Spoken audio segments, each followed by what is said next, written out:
One of the most confusing things about providers of mental health care is the difference between psychologists and psychiatrists. A psychiatrist is a medical doctor.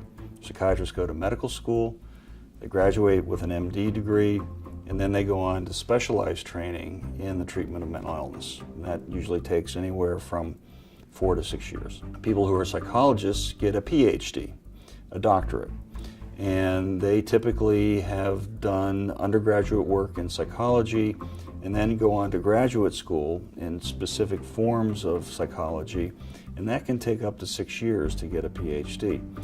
Both are important. Both bring important tools to help people with mental illness. Psychiatrists, as medical doctors, know much more about the body, the brain, neuroscience, and especially medicines than psychologists do.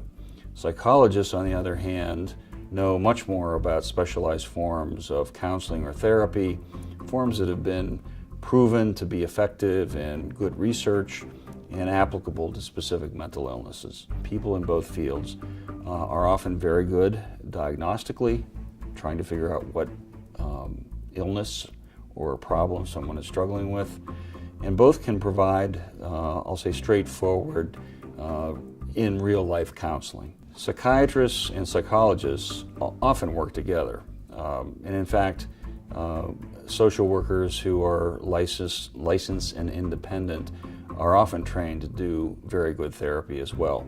So it's pretty common for a psychiatrist to handle the medical aspect of things, the prescription of medication, some basic practical therapy, and for a therapist, a psychologist, or a social worker to provide more in-depth, more focused therapy on a specific problem or problem that someone's having.